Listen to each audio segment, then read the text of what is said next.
Hi hello S M क्रिएटेशनमध्ये सगळ्यांचं स्वागत आहे. तर चला आजचं आपलं भाजणीचं साहित्य बघूया. चकलीच्या भाजणीसाठी काय काय घेतलेलं आहे.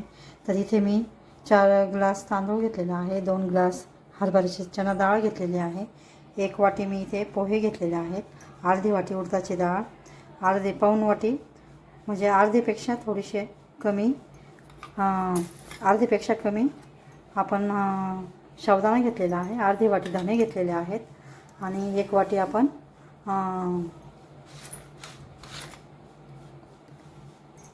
1 वाटी आपण मुगाची डाळ घेतलेली आहे, 2 चमचे आपण जिरे घेतलेले आहेत, 1 चमचा आपण इथे ओवा घेतलेला आहे, इथे बघू शकता. तर आता हे साहित्य सगळं आपण आता हे मापानेच घेतलेलं आहे 1 वाटीने आणि फक्त ग्लासने हे हरभऱ्याची डाळ आणि तांदूळ मोजून घेतलेले आहे. तर चला आता आपण एवढं साहित्य आपण भाजून घेणार आहोत. हे तांदूळ प्रथम आता भाजून घेणार आहोत. जास्त भाजायचे नाही, थोडा कलर बदलेपर्यंत गरम करून घ्यायचे चांगले असे थोडे. अशा पद्धतीने आपण सगळे तांदूळ इथे भाजून घेणार आहोत. असे एकसारखे हलवत राहायचे, त्याला सतत हलवायचे म्हणजे ते छान आपले सगळ्या बाजूने भाजले जातात सगळे तांदूळ एकसारखे. तर आता हे तांदूळ आपले भाजून झालेले आहेत.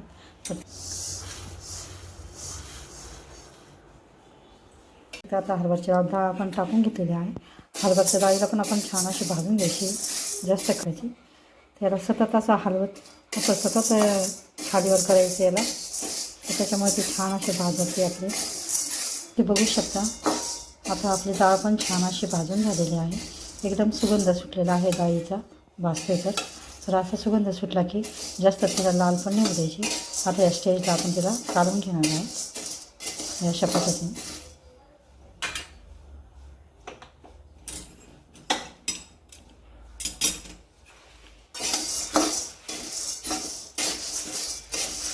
अशी थोडी लाल लागली की लगेच काढून घ्यायची तिला, किंवा अर्ध्या वाटीपेक्षा कमी. बघू शकता. याला पण आपण छान भाजून घ्यायचं चांगले फुटेपर्यंत असे. इथे बघू शकता, इथे पण आपला साबुदाणा असा छान भाजून झालेला आहे. तर याला पण सारखं असं हलवत राहायचं आहे. आता सगळ्या बाजूला सगळाच साबुदाणा छान भाजला जातो. तर आता याला आपण काढून घ्यायचे. हे बघू शकता. आपण मुगाची डाळ पण भाजून घेणार आहोत. मुगाच्या डाळीला पण असं सारखं हलवून घ्यायचे आणि आता उडदाची डाळ पण इथे आपण भाजून घेतलेली आहे. इथे बघू शकता. अशा पद्धतीने भाजायची, थोडी लाल होऊ द्यायची तिला, म्हणजे छान भाजली जाते. त्याच पद्धतीने आता आपण मुगाची डाळ पण भाजून घेतो. इथे बघू शकता. तर इथे बघू शकता मुगाची डाळ पण आपली छान अशी भाजून घेतलेली. असा कलर आला की आपण आता हे काढून घेतलेली आहे. आपण पोहे भाजून घ्यायचे, पोहे पण छान भाजून घ्यायचे. तर याला पण असं खालीवर सतत सारखं करायचं आहे. आपलं छान असे भाजले गेलं पाहिजे पूर्ण, असा कच्चापणा निघून गेला पाहिजे त्याच्यातला पोह्यांमधला. आज आपण आता आपण धणे पण भाजून घ्यायचे अशा पद्धतीने. इथे बघू शकता. त्याला पण सारखं असं हलवत राहायचं. तर चला आपण हे जिरे पण भाजून घ्यायचे. इथे मी 1 छोटी वाटी भरून जिरे घेतलेले आहे. हे अंदाजे 3 चमचे असेल. तर अशा पद्धतीने हे जिऱ्यांना पण आपण असं छान भाजून घ्यायचे. इथे बघू शकता. त्याचा सुगंध सुटला की ते काढून घ्यायचे, जास्त जाळायचे नाही. तर चला आपण ओवा पण भाजून घ्यायचा आहे. इथे मी 2 चमचे ओवा घेतलेला आहे. इथे बघू शकता. याला पण छान असं थोडं गरम करून घ्यायचं आहे, त्याचा सुगंध सुटेपर्यंत. शकता असे जिरे मी भाजून घेतलेले आहे.